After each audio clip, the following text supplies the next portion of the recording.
Hello, I'm here with Charlie Wilson. And Charlie is a leadership consultant of over 11 years who actually started out in the Navy. There seems to be a bit of a theme with good leadership consultants. Charlie, you've got a really impressive background since you started Bosideon, working with really great clients such as the Royal Society of Biology and Thames Water. Welcome, and first of all, how are you doing? Well, thanks for having me on. Well, the most important thing is that my family and I are all well, symptom-free, and all of us coping with the lockdown in our own various ways. Fantastic. And how are you actually finding that you're adapting your work in this climate? Well, I think like many people, I've had to radically change how I do my work. I've always relied very heavily on face-to-face communication with people, either in training or in coaching. Of course, that's had to stop. Like everyone else, I'm starting to use Zoom an awful lot.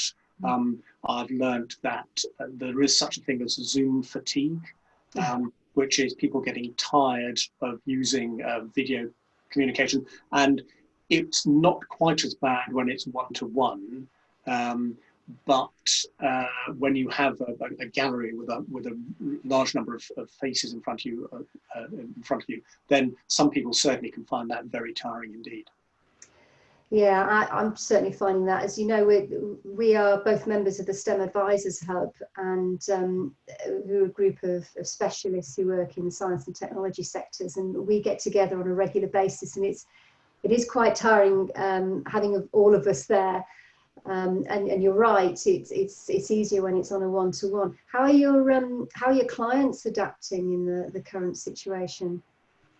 Well, again, most of my clients, because they've had to move where they can to online work, they are struggling like everyone else is, I think, with how do you manage teams and people when you can't actually meet face to face.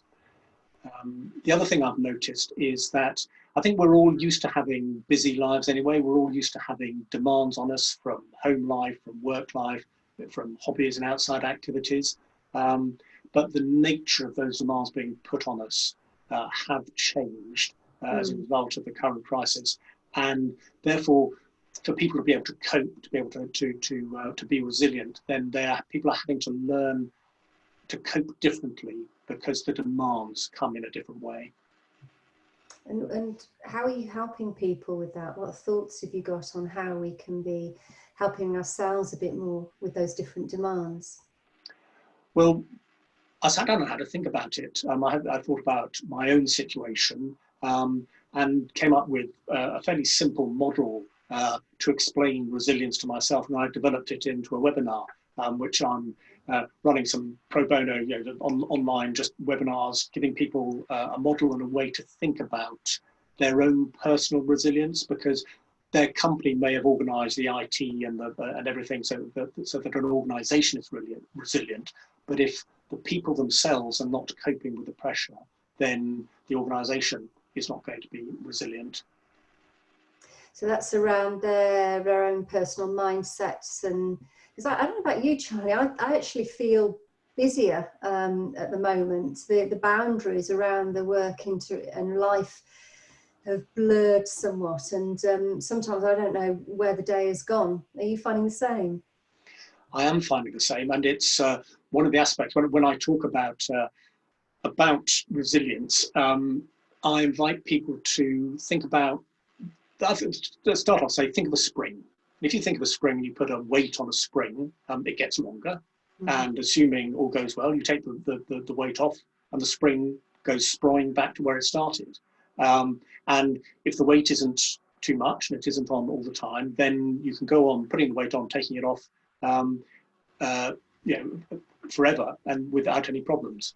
Problems start to come when the weight is left on the spring, because as we all know, if you leave a weight on a spring for a long time, you take the weight off and the spring doesn't quite go back to where it started.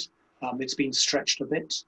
And the other thing is if you put too much weight on a spring, it overstretches. It's basically, it straightens out. It's no longer a spring. You take the weight off and nothing happens because it's not like, anymore. yeah, it's a really good analogy. It's a bit like a deformed slinky. Yeah, absolutely. Yeah. I do refer sometimes, you know, if people are coping, then it's like being a slinky on an escalator. That's a good way of thinking about it. But if you think about the nature, so if you think therefore of your resilience as the weights being put on a spring, there are a couple of things about that. The first, yeah, if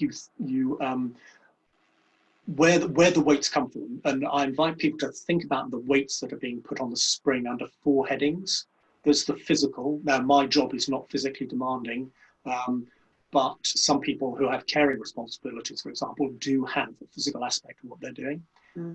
There's a mental challenge. Certainly, most of the challenges in my work are cognitive. They're to do with thinking. There are emotional demands being put on people. Your own coping with your own emotions and dealing with other people's, which leads into the 4th source of demands, which is social. So the demands of your social group. But the thing is that we only have one spring. So all these demands are being put on the same spring.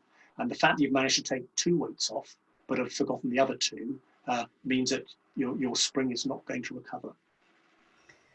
Okay, so that's really thoughtful. And how can I and other people sign up to these webinars that you mentioned?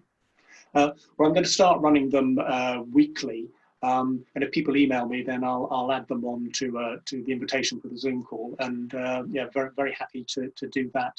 And there's an opportunity during these calls for people to chat about their own personal experience. I give some practical tips as well about how to strengthen your spring and how to take the weights off. And sometimes some of the subjects that come up aren't suitable for an open Zoom call. So again, I'm very happy to do some free coaching afterwards as well for people to help them cope with their situation. That's great. So it's C. Wilson at Bosideon.co.uk, isn't it? Yes, that's me. Yeah. And I'll make sure people have got that information as well. That's a very generous offer, and I'm assuming people can dip in and out of the calls as they need. Yes, they can, and I can. I haven't yet written stuff into. I'm probably going to do a LinkedIn blog or posting or something, but I'll write it up so that people can actually look at it in their own time as well. Excellent, excellent. Well, thank you for sharing that. I certainly will look out for the Zoom fatigue and sign up for your webinars, Charlie. Thank you very much for joining me. Thank you.